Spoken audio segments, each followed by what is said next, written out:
जय जगन्नाथ जय महाप्रभु यही धरणीरू अधिक पवन एवं श्रद्धा भक्ति रे भरा एक कथा महाप्रभु श्री जगन्नाथ रथयात्रा दिव्य महिमा। यह जगतर ईश्वर होचंती श्री जगन्नाथ। सत्य जुगरे से थिले नारायण, आज से हेले श्री जगन्नाथ भक्त भावनर अद्वितीय नाथ।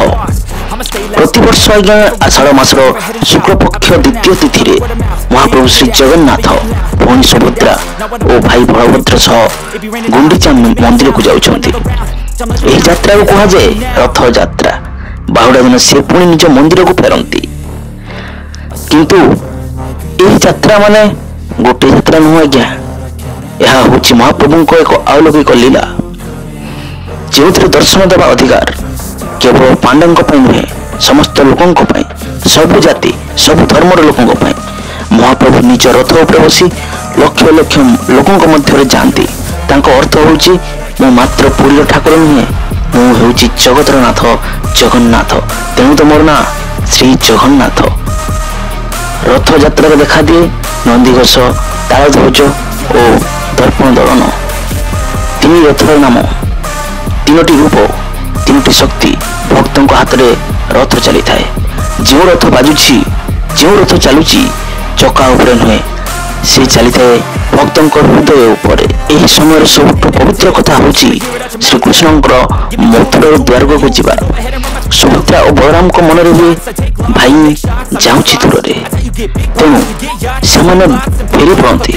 एभली तीन जन एक यात्रा जाती गुंडीचा मंदिर, जहाँ कह जाए माउसी घर। ये महाप्रभु था 7 दिन। यही समय से निजक देखते एक साधारण भाव में महाप्रभु कहती मो भक्त समस्त एक, मो दर्शन पर समस्त जिते रथ चले ध्वनि हुए हरे कृष्ण हरे राम एक संगे लोक कहते जय जगन्नाथ। चका तले माटी पड़ी लोक कहते देखिली प्रभु को, एवं मिलगला मोर नुआ जीवन। रथयात्रा एक उत्सव नुह आज्ञा, यह हूँ एक अनुभूति, एक अंतरंगर यात्रा। यही यात्रा मो प्रभु भक्ति और भल पाइबार उत्सव। बाहुड़ा दिन जिते पुणी निज मंदिर को फेरती भक्त माने मृदंग ध्वनि शंख ध्वनि कीर्तन धारा मानसिक आवेग कहती प्रभु पुणी आसतु आउ एक रथयात्रा। जगन्नाथ होचंती आम श्रद्धा, आम आत्मा, आम भक्ति। यही रथयात्रार आंतरिक आलोक यात्रा। यह अंधार को दूर करी आमको जय जगन्नाथ जय रथयात्रा कहवा निहाती भाव में गोटे खुशी कथा। आउ देखा प्रति वर्ष जिते रथयात्रा आम देखी था आम मन को यही रथयात्रा केवल चका उपरे नुह, यही रथ चले आम आत्मा उपरे। से दिन आम पुरी रे केवल उत्सव नुहे, यह दिव्य अनुभूति हुए। माटी आकाश हृदय सब जड़े जड़े कहती प्रभु आसुचंती। लोकर मुह लोकर देह घम घम होगी झाड़ भिजु थाए, किंतु मुहरे हस अच्छी, आखिरे लुह अच्छी। यही तो जगन्नाथंकर अनन्य महिमा। से मानुष नुहति, से अनुभूति आम अनुभव करि थाउ। आमे जिते चका तले रथ पड़ुची मैं मन करती मो अंतर अभिमान खंड हो, आम अहंकार चका तले चूर्ण हो जाओ। जिते भी गुंडीचा दिग को चले मन कहे यही यात्रा आम जीवन यात्रा।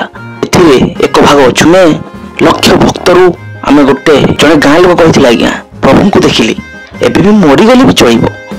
यही तो हूँ दर्शन शक्ति। ये लोके घंटा घंटा राति अनिद्रा ही बड़ दाण्ड घूरी बुलू था, जोटी पारे से शोई पड़ती।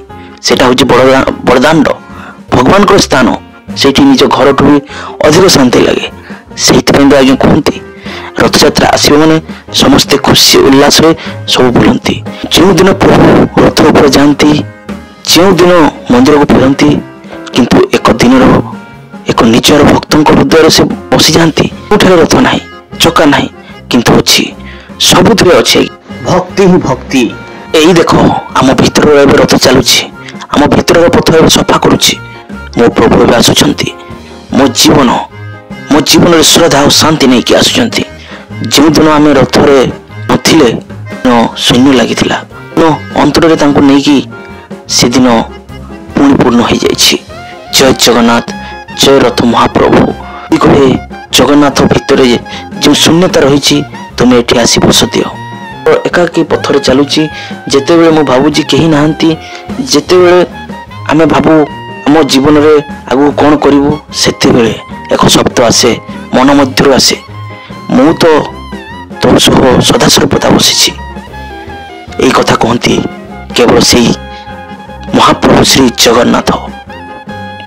जगन्नाथ आगे जड़े दरिद्र भक्त लुह लुह आखिरे कहते मो पाखे आज्ञा किसी ना महाप्रभु मो पाखे किसी ना किंतु एक मन अच्छी जहाँ तुमको देली प्रभु कही मत तो से मन गोटे ही दरकार मो प्रभु चंदन नुहे से आम समस्ते कहू आम प्रभु चंदन नुहति जो केवल सुगंध अच्छी से माटी भई जो मिसी जाई पारते से लुह भई जो आम दुख खोली जापे आम दुख विनाश हो जापे।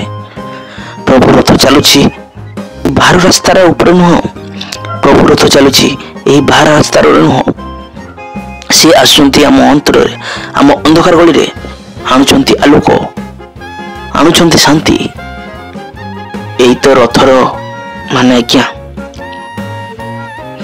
प्रभु मोर जीवन दूर नुहे मो प्रभु जीवन से ही राति जो मु चली अच्छी से ही रास्ता जो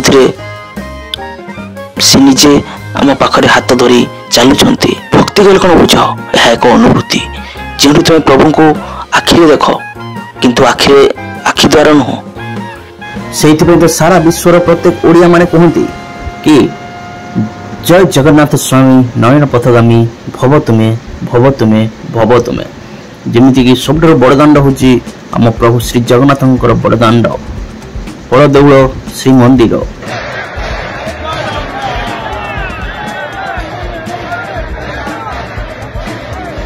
बड़ ठाकुर श्री जगन्नाथ बड़ आखि श्री जगन्नाथ आखि।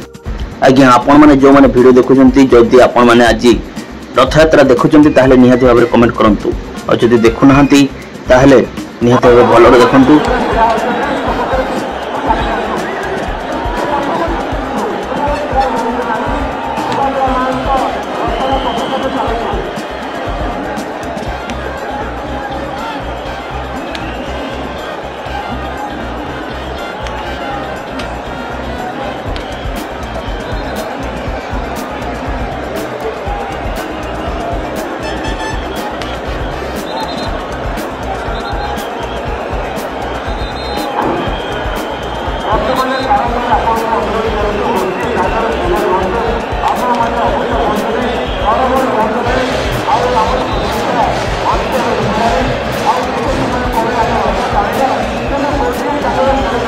रथयात्रा रे आपण मानको अनेक अनेक शुभेच्छा और अभिनंदन। आशा करूँ आज वीडियो आपको बहुत ही भल लगी एमती नुआ नुआ वीडियो देखा मो चैनल को सब्सक्राइब करूँ। आज वीडियो शेष करुँच पुणी देखा अलग वीडियो से खुशी रुहतु एंजॉय करूँ। जय मां समलेई जय जगन्नाथ।